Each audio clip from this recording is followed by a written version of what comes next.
how has that not been given out? Definitely Virat Kohli saw it that way. He was incredibly animated, borderline on possibly getting himself into trouble. It's India against England, and every day of the Test series, this is the place to be following all the action. Alongside me today, Gareth Batty, the former England spinner, about to say why the England captain should have been given out late on day 3. Don't forget, use the comment section below and like and subscribe. So Battalion, and he's taken on the pads, they're appealing, they're imploring umpire Nitin Menon. Yeah, impact umpire's call. It was crashing 2/3 of the way into off stump, but the impact is umpire's call just outside off stump, just. Well, another day that defied belief at times. Wickets at the start, runs in the middle, and then plenty of controversy towards the end.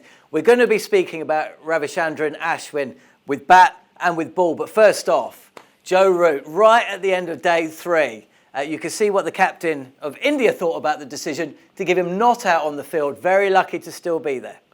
Yeah, I mean, it was a beautiful piece of bowling from Axar Patel, running the ball into the pads, and it skipped through with the newish ball still.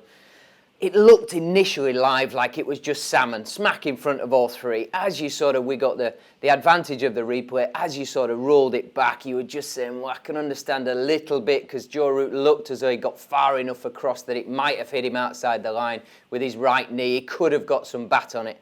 But the more you broke it down, the more you were thinking, how has that not been given out from a first outing from the umpire?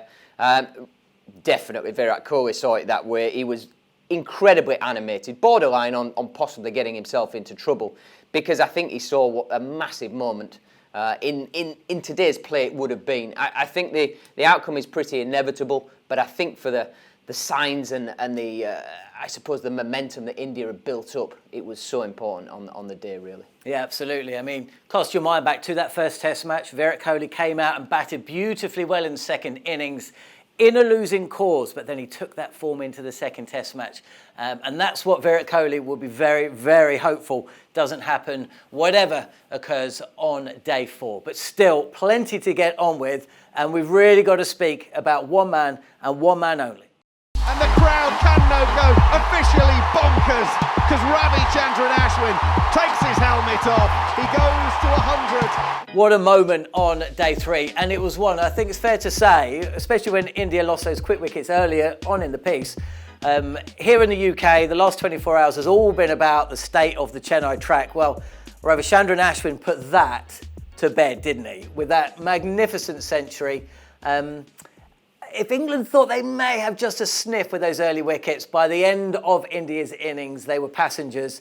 And it's down to Ashwin, really, alongside Kohli, who scored a century on his home ground. I mean, what a moment. Yeah, I mean, Ashwin coming in at the time he did, England were on the front foot. Probably not in the ascendancy to win the game, but certainly putting India under some huge pressure. And I thought the spinners of Ali and Leach bowled very, very well. But he came in, he was precise, he went forwards and backwards, he put some pressure back on the bowlers with a couple of good sweeps, losing some fielders, losing some catchers. Then set about that lovely partnership with Kohli, manipulated his team into a great position. And then the final icing, cherry on the cake, was Siraj getting that end partnership, and Siraj whacking a few out of the ground when England thought all they had to do was bowl a straight one. But the way he marshalled it through, he was talking to him the whole time. The bit for me was not just the celebration from Ashwin, it was Siraj, the way he celebrated and ran up to his partner and nearly snapped his back in half, the way they cuddled. It was brilliant, and I think that was quite the way of unifying everything about India's performance in one, that the fast bowler and the spinner, but batting had got his 100, and the way that everybody felt about that innings was just the cherry on the top for India. It really was. What about from an English perspective, though? I mean, you've no doubt been in a similar situation. You're well behind in a game, whether it's playing for Surrey or for England, and the opposition are just keeping you out there. I mean, who knows what target would or would not have been possible for England in second innings, but mental disintegration is a term used. This really was that, wasn't it? It must have been so difficult for the England fielders to just stay out there knowing that it was Virat Kohli playing the Caligula role, come in boys. Very, very tough to come back from that. Yeah, there's the physical being out there in 30-odd degrees, day in, day out. It was the third day on the trot England had been in the field. Also, the mental torture of, are they going to pull out? Are they going to carry on? The opening batsmen have got that to contend with. But I think the overriding, the spinners, Jack Leach ended up going for 100, which is never a great thing for any ball. Any ball really, really well. I'm not saying that's a bad thing, but it was just enough to tick him over, which will be on his mind fractionally. Just nicks away at his confidence a little bit. And possibly the confidence that he built up might just have brought it back down again. But it was just the literal point of Kohli saying, I'm in control, you will wait until I dictate that you're going to have a bat. And I think it was just the overall presence of the Indian team and Kohli at the top of that. Well, I've got a massive question for you. You don't know I'm about to ask it, but don't go anywhere because I've got a question I don't know the answer to. I don't think there's anybody in the world that knows the answer to this, but maybe Gareth Batty does. We'll find out very shortly. Last Test 50 was in 2017 August. So he's not been amongst the runs since then, but he's taken it upon himself to show how to bat on this surface. Of course, we know that he could bowl on this surface, took a fifer, and now he's scored a century. He is a proper batsman, and when you talk about eulogizing, at some stage I felt that I was watching a combination of VVS Lakshman and Sachin Tendulkar. Some flicks down the leg side were reminiscent of how Lakshman used to play. So, Akash Chopra, former India batsman, drawing a comparison between Ravichandran Ashwin to VVS Lakshman and Sachin Tendulkar. Wow. I mean, that left me stunned. But the question is this, I gave it the big tee up. Who gets man of the match? Is it the man who scored a century on day one that shaped the destiny of this test match from the first session, that from an aesthetic perspective transcended the game in terms of beauty, or the guy that has taken 5 wickets in an innings, may yet do so again in the second innings, and scored a century? Who is man of the match, Gareth Batty? Is it Ashwin or is it Sharma? As we stand, Sharma, because the 160 first innings sets the game up. It allows Ashwin to have his performances. It allows him to take the 5 wickets in the ascendancy with a score on the board. And it also allows a little bit of the third innings runs. First innings runs are crucial, particularly on a surface that has offered a little bit. Now, if he gets 5 for in the second innings as well, 102 fifers. I've still got to go with. Really? I've still got to go with Rohit, but it goes against every feeling in my body, just purely because he set the game up and allowed everybody else to have that performance. But Ravichandran Ashwin scored a century on day 3. If it was difficult to score a century on day 1, surely it's more difficult to score on day 3. And if you throw in the fifer, it's got to be Ashwin, doesn't it? Purely on the pressure. The pressure is all first innings. Set the game up. So Ashwin's gone into it already confident he's got some wickets, and already confident that India are in a great position. It's so much easier to be positive when you know you're ahead of the game, you're in the good position. To go out and do it when you're setting it up is the harder discipline, it's the harder skill. And 161 off your own bat, I'm pretty confident in saying nobody else is going to do that in the game. Look, both great performances. They really are wonderful. I suppose the unfortunate thing for Ashwin, I expect him to take wickets on that, so I'm a little bit diminishing the fact he could end up with 10 for in the game. Well, we shall see. Here on Outside Edge, following every day's play, including day 4 in Chennai. I don't think there'll be a day 5 somehow. There were some moments of mirth today, one of them involving a batsman that you don't normally associate with comedy turns. Out. England have a breakthrough. It is a comical run out for Pujara. You will not see many like this ever again. Well, all donations gratefully received from England's point of view. So Chesh Pujara, who hasn't really come to the party in this series so far, which I'd say is a little bit of a worry for England because he will do it at some stage. That was a comedy run out involving a Surrey boy in Ollie Pope at short leg and also the wicketkeeper Ben Foakes.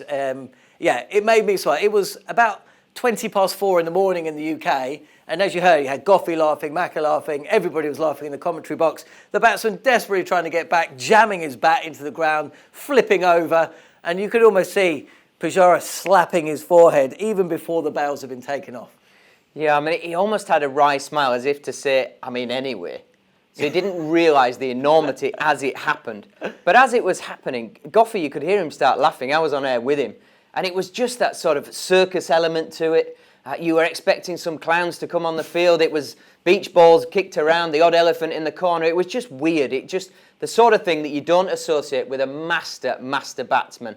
And it was just calamitous. It was very, very funny. I do need to speak to you about one of your Surrey teammates, because he drew a lot of plaudits in that first session. 2 very smart stumpings, a catch as well, and he's standing up behind the stumps to Stuart Broad, who was bowling 85 miles an hour. Certainly, Matt Pryor was purring. I mean, just how good a wicketkeeper is Ben Foakes? I think on this surface, the fact he's made it look so easy just magnifies how good he is. Rishabh Pant has had a good game behind the stumps, he really has, but by no means has made it look simple. A lot of his stuff has been one-handed or even a few byes. I can't think of many instances where Ben Foakes, it didn't look easy and he didn't gather the ball in. You didn't see the ball fumbled around his feet at any point. The ball was turning, bouncing. He stood up to Stuart Broad, making the ball go off the seam, almost like Cumberley used to do, you know, fast leg cutters. And then he threw in some seam up, so it's full pace. I mean, it was exhilarating stuff, and it was amazing. And to impress Matt Pryor at 4 and 5 o'clock in the morning suggests that this fella is probably and arguably the best keeper in the world. Well, certainly the gaffer, your boss, my favourite player growing up, Alex Stewart, a couple of years ago, saying this guy is the best wicketkeeper in world cricket. So if he thinks that, then who am I to disagree? Alex Stewart, interesting, because Alex Stewart played alongside at the top of the order a man involved in today's stat of the day. So Gareth Batty, today's stat involves Alex Stewart's former opening partner, Mike Atherton. Now, England was set 482 to win this test match, right? Yeah. Essentially, there are, or were, 2 full days of cricket remaining, plus the hour or so that they had to bat. Now, if you take out timeless tests from the equation, only one occasion has more time been given and successfully navigated, and that involved that famous innings by Mike Atherton at Johannesburg back in 1995. So you've got to go back some time, but I suppose the question is, can England do it? Can Joe Root provide something similar to what we saw from Mike Atherton all those years ago and lead as captain from the front and hold the Indians rather than the South Africans at bay? I would love to say yes, but I think the services are very different. Atherton did it against a brilliant South African attack, and he did it with Jack Russell, gritty at the other end. I get all that, and I get caught up in the emotion. I just feel on this surface there's a ball in it. You can play so well, but I think we saw the last over from Axar Patel tonight. I mean, the ball was zipping into the pads. It's turning and bouncing on the outside edge. I think you're going to need too much luck for that to happen again. You can have all the technique and great skill in the world, but I think you need an amount of luck on this surface. At the minute, England are not probably going to earn the right for that luck. Well, look, this is the most optimistic man I've ever met. So if you're saying it's a tall ask, it's a tall ask, absolutely. But whatever happens, myself and Gareth Batty will be back on Outside Edge following the action on day 4. Will it be Ravichandran Ashwin with another 6 wickets to say to Gareth Batty, I should be getting man of the match? Or will it be Axar Patel, who bowled beautifully today? Or will Dan Lawrence announce himself? I love the way that he changed his approach after 1 over. He's not hanging back, he's getting down the crease, trying to smack the spinners off their lines. So much to look forward to. Whatever happens in day 4 in Chennai. I hope you're back here to join us.